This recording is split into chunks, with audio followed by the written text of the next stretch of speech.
ٹھیک ہے، مراد اپنے پیچھے قدم کو لینے لگا۔ وہ پیچھے قدم لیتا رہا۔ وہ اپنے باپ سے 20 قدم دور ہو چکا تھا۔ اس نے اپنے پیچھے رکھی گن کو باہر نکالا اور اپنے دماغ کے اوپر رکھ دی۔ اس کو مارنے سے پہلے آپ مجھے مرتا ہوا دیکھیں گے بابا۔ آپ کو نہیں پتا میں اس سے کتنی محبت کرتا ہوں۔ وہ میرے سینے میں دھڑکن کی طرح دھڑکتی ہے۔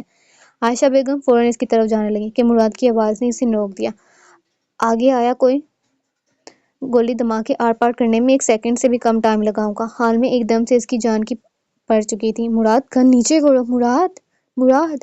جو سب اس کے آگے کھڑے تھے اب اس کے آگے جھک چکے تھے۔ نہیں، اب نہیں، مراد نیچے کرو، تم جو کہو گے ہم کریں گے۔ سکندر خان جو بہادر تھے اب اپنے بیٹے کو دیکھے پریشان تھے۔ مجھے پتا ہے پاپا، آپ وہ کبھی نہیں کریں گے جو میں چاہتا ہوں۔ مجھے اپنے باپ کو اپنی طرف آتا دیکھتا قدم پیچھے کو لینے لگا۔ مراد میں کروں گا لیکن گن ہٹا دو بھائی، پلیز گن ہٹا دیں۔ باپ اور بیٹی سے روکنے کی کوشش کر رہے تھے۔ ہٹا دوں گا لیکن ایک شرط پر۔ کون سی؟ منظور ہے مجھے؟ ابھی اور اسی وقت میرا نکاح کروائیں انتہا سے، مولوی کو بلائیں ابھی اور اسی وقت۔ وہ سب کو دھمکی لگا چکا تھا۔ سکندر خان کیا دیکھ رہے ہو، اس کی بات مان لو۔ مراد کے دادا اپنے بیٹے کو بازو سے کھینچتے ہوئے کہنے لگے۔ ٹھیک ہے مراد، ہم بولتے ہیں۔ سکندر خان بے بس ہو چکے تھے۔ مراد، ہم مولوی کو لاتے ہیں لیکن ماں کو دیکھو، ان کا خیال کرو۔ دانیال اور عثمان اس کا دھیان اپنی ماں کی طرف کروانے لگے۔ پہلے نکاح پھر۔ وہ سنگ دل بن بیٹھا تھا۔ ہم لاتے ہیں مولوی۔ دانیال باہر کی طرف بھاگا۔ انتہا کہاں ہے؟ عثمان چلایا تھا وہاں کھڑا سب ملازمہ پر جو کب سے تماشا دیکھ رہے تھے۔ وہ کمرے میں عثمان صاحب، ایک ملازمہ بولی تھی۔ میں جاتی ہوں بھائی۔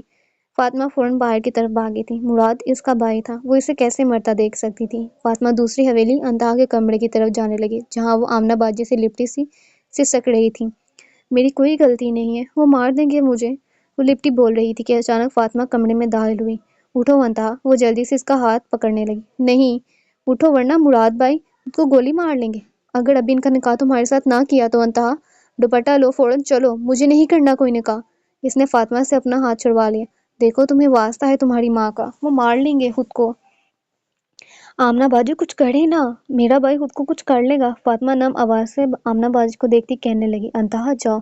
لیکن انتہا بول رہی تھی کہ فاطمہ نے فوراً سے اس کا ہاتھ پکڑ لیا اور چارپائی پر پڑا دوپٹہ بھی وہ اسے کھینچتے ہوئے لے جانے لگی۔ پیچھے آمنہ باجی بھی اس کے پیچھے جانے لگی۔ فاطمہ انتہا کو حال میں لا چکی تھی۔ انتہا کی آنکھوں نے جو منظر دیکھا تھا وہ کچھ یہ تھا کہ سب ایک سائڈ پر کھڑے اس کی منتیں سماجتے کر رہے تھے۔ وہ دماغ پر گن رکھے خود کو مارنے کے لیے تیار تھا۔ ماہی کے معاملے میں زیان حیدر بہت احتیاط سے کام لیتے ہیں، لیکن انتہا ہم سفر نہیں لے گا کیونکہ ماہی کو زیان حیدر ملا تھا ایک وقت، آج انتہا کو مراد مل رہا تھا۔ آنے والا کردار دور ایک وقت میں تھا، مراد خان کی زندگی میں جس نے آنا تھا۔ مراد بھائی، انتہا۔ فاطمہ مراد کے سامنے انتہا کو کرنے لگی۔ صوفے پر بیٹھو انتہا۔ تم نہیں فاطمہ، انتہا صرف۔ وہ اپنی بہن پر بھی یقین کرنے کو تیار نہیں تھا۔ انتہا آہستہ آہستہ چلتی صوفے پر بیٹھ گئی کیونکہ وہ خود بھی ڈر چکی تھی۔ اگر وہ خود کے ساتھ کچھ کر لیتا تو وہ کبھی خود کو معاف نہیں کر سکتی تھی۔ ان دونوں نے ایسے ہی ایک ہونا تھا۔ اسے آج ایک خوف آیا تھا زندگی میں آنے والے شخص کے لیے۔ ماہی ٹھیک تھی انتہا، زیان کی چہت میں۔ تم ٹھیک نہیں ہو مراد کی زندگی میں۔ اگر انتہا کوئی غلطی کی تو اللہ تمہیں پوچھے گا۔ انتہا، سکون نہ ملے تمہیں، سکون کی شت نصیب نہ ہو تمہیں، سکون کی موت بھی نہ ملے۔ اس نے سر جھکا لیا۔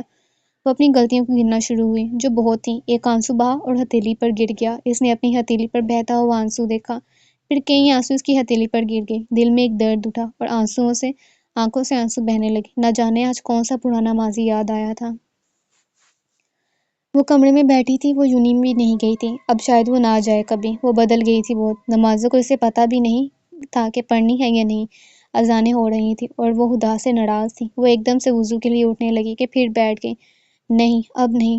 وہ خفا تھی خدا سے، لیکن خدا نہیں تھا اس سے، کیونکہ اس کا نصیب بہتر تھا، اس سے بھی زیادہ جو وہ چاہتی تھی۔ اس کے نصیب میں زیان حیدر ضرور تھا، مگر وہ بہتر تھا ہر لحاظ سے۔ وہ زیان حیدر کے بارے میں سوچنے لگی کہ اچانک گارڈن میں کھڑی گاڑی سے اسے ایک دن یاد آیا۔ ایک گاڑی والے نے ایک فقیر کو ہزاروں کے بہت نوٹ دیے تھے۔ وہ گاڑی اس کے پاس سے جلدی سے گزری تھی۔ اسے وہ نمبر گاڑی کا یاد تھا۔ اس نے وہ گاڑی زیان حیدر کی فیکٹری میں دیکھی تھی۔ وہ زیان حیدر کی تھی، سب پہلے سے طے تھا، بس میں نہیں سمجھی۔ اس کے گھر میں زیان حیدر کی سنی جانی تھی۔ وہ اس کا فیصلہ کرنے والا تھا۔ دوسرے رشتوں کی اتنی اہمیت نہیں تھی، صرف زیان حیدر کو قابو کرنا تھا، اور وہ ہو جاتا تھا ماہی کے ہاتھوں سے۔ زیان حیدر کرتا تھا اس سے بہت، اگر نہ کرتا تو اب تک شادی مصلحت کر چکا ہوتا۔ ماہی نے فون اٹھایا اور زیان حیدر کا نمبر ملا ڈالا۔ اس نے فون نہیں اٹھایا تھا۔ اس نے پھر سے نمبر ملایا تو فوراً سے فون اٹھا لیا گیا۔ السلام علیکم۔ آفس میں بیٹھے زیان حیدر کو حیرت تھی اس پر۔ وعلیکم السلام۔ ہاں بولو ماہی۔ ماہی کو اس شخص کا سحر تھا کوئی۔ وہ تھینک یو کس لیے ماہی؟ آپ میرے حق میں کھڑے ہوئے اس لیے ایک ہفتے بعد آپ کو شکریہ کا یاد آیا؟ نہیں وہ کیا؟ میں یوں نہیں جا سکتی ہوں کیا؟ ماہی نے دانت دباتے سوال کیا تھا۔ مجھ سے کیوں پوچھ رہی ہو؟ گھر والوں سے پوچھو اپنے، وہ اس کی بات کو سمجھ چکے تھے۔ آپ کی بات سن لیں گے سب۔ پکا میں یونیورسٹی جاؤں گی، کلاسز لے کر گھر آ جاؤں گی۔ وہ اپنے چہرے پر سکون لاتی کہنے لگی، یہ ایک ذریعہ تھا تکلیف کا بس۔ ٹھیک ہے میں کرتا ہوں بات، کل چلی جانا ماہی آپ۔ وہ ہاں کر بیٹھے تھے۔ اوکے تھینک یو، خدا حافظ۔ اس نے فون بند کر دیا۔ زیان حیدر نے فون کو دیکھا۔